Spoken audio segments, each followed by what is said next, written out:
UP में जब भी हिंदू त्योहार पास होता है हलचल बढ़ जाती है, लेकिन इस बार योगी फोर्स ने होली के दौरान सुरक्षा का पुख्ता इंतजाम पहले ही कर लिया है। योगी फोर्स का मैसेज लाउड है, क्लियर है कि जिन्हें रंग पड़ जाने का डर है उन्हें होली के दिन दोपहर के बाद ही घर से निकलना चाहिए।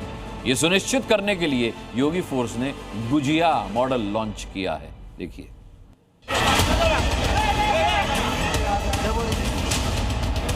जो बारात पर पत्थर चलाते थे, जो कट्टरपंथी धर्म देखकर पत्थर चलाते हैं, उनके लिए योगी फोर्स ने गुजिया मॉडल लॉन्च किया है। शाम को आप लोग रोजा खोलते हैं और शाम को ये लोग गुजिया खिलाते हैं, तो गुजिया से ही रोजा खुल जाएगा इस बार तो। योगी फोर्स के अफसर ने सलाह दी है कि होली के दिन भाईजान हिंदुओं की गुजिया से अपना रोजा खोलें। ये मॉडल उनके लिए है जिन्हें कांवड़ियों पर बरसाए फूल में धर्म दिखता है, जिन्हें कांवड़ पथ पर तिरपाल से ढक दिए मीट मांस की दुकानों से मजहबी खतरा महसूस होता है। अब सवाल है कि क्या भाईजान गुजिया के साथ रोजा खोलने के लिए तैयार होंगे? फैसला सुनिए। ये बहुत अच्छा मैसेज है, देश के लिए अच्छा मैसेज, समाज के लिए अच्छा मैसेज है, आपसी भाईचारे के लिए है, ये एकताई के लिए मैसेज है। तो क्या आप लोग होली के दिन गुजिया से अपना रोजा? जी बिल्कुल खोलेंगे। अगर एडिशनल साहब ने कहा है, एकता बढ़ाने के लिए कहा है, समाज को एक धागे में बांधने के, तो हम लोग गुजिया से रोजा खोलेंगे। होली की मस्ती और रंग से सराबोर होने की तारीख आज से ठीक 7 दिन बाद है। यूपी में हुड़दंग से भरपूर इस त्योहार में रंग और भंग के बीच कोई खलल डालने का खेल ना खेल सके, लिहाजा योगी फोर्स अभी से चौकन्ना है। जो होली न खेले वो घर से ही न निकले, क्योंकि होली मस्ती का त्योहार है। वो नहीं देखता कौन हिंदू है, कौन मुसलमान है, कौन ईसाई है, कौन सिख है, ये कुछ नहीं देखता। बस वो देखता है होली है, हमारा भाई है, हम इसके ऊपर रंग डालेंगे। होली पर सांप्रदायिक तनाव ना हो, होली पर हिंदू मुसलमान ना हो, हिंदू त्योहारों पर जिसकी आशंका होती है, जिसे लेकर योगी आदित्यनाथ आगाह करते रहे हैं। जब भी कोई हिंदू पर्व और त्योहार आता है, उनको गर्मी आने लगती है और उनकी गर्मी को शांत करने के लिए हमें डेंटिंग पेंटिंग का सहारा लेना पड़ता है। योगी राज में बीमारी के मुताबिक दवा मौजूद है, जो जिस भाषा में समझे, योगी फोर्स को उसी भाषा में जवाब देने की पूरी छूट है। इसीलिए गोंडा के अपर पुलिस अधीक्षक होली के पहले ये डूज और डोंट्स क्लियर कर रहे हैं।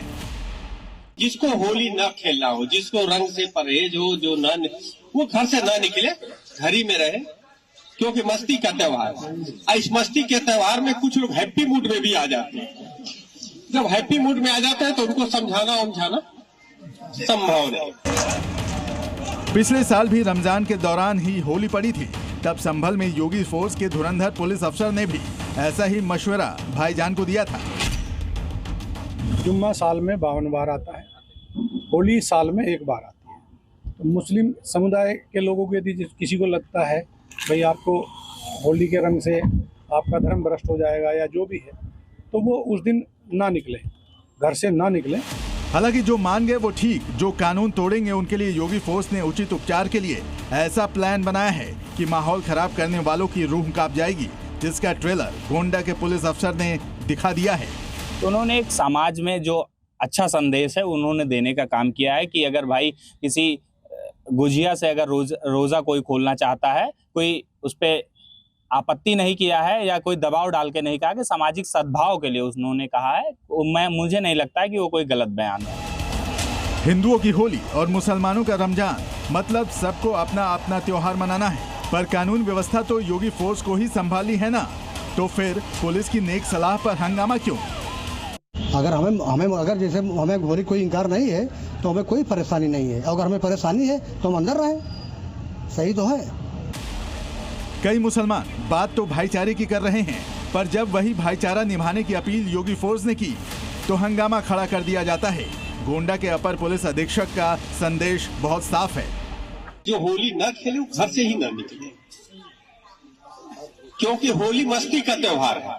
वो नहीं देखता कौन हिंदू है, कौन मुसलमान है, कौन ईसाई है, कौन सिख है, ये कुछ नहीं देखता। बस वो देखता है होली है, हमारा भाई है, हम इसके ऊपर रंग डालेंगे।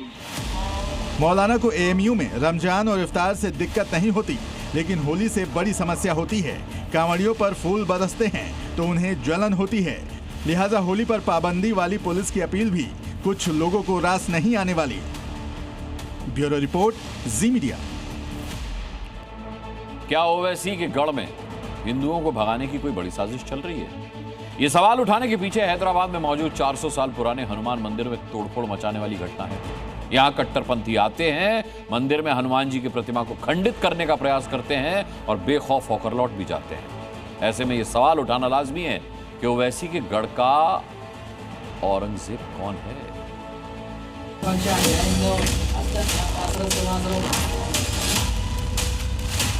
इसके पीछे एक षड्यंत्र है, स्ट्रिक्ट एक्शन लेना चाहिए। रियल ऑफेंडर है, उसको अरेस्ट करो, उसको अरेस्ट करके उसको सख्त से सख्त कड़ी सजा दो।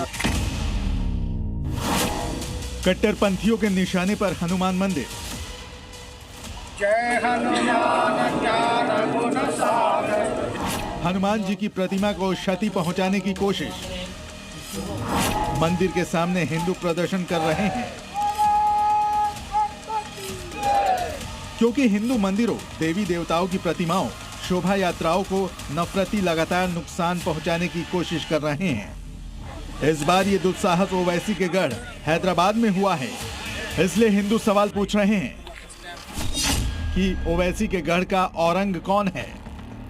यही मंदिर पर ये तीसरी बार अटैक है। 2009 में एक बार हुआ, उसके बाद 2016 में हुआ, नाउ 2026। यहाँ पे अटैक क्यों बार बार क्यों हो रहा बोलते हो? दिस इज ये पूरा आइसोलेटेड एरिया है, यहाँ पर कोई भी रहते नहीं। अभी कांग्रेस गवर्नमेंट आने के बाद ही शुरू होता है ये सब। इसके पहले ऐसा प्रॉब्लम तो कभी भी नहीं है।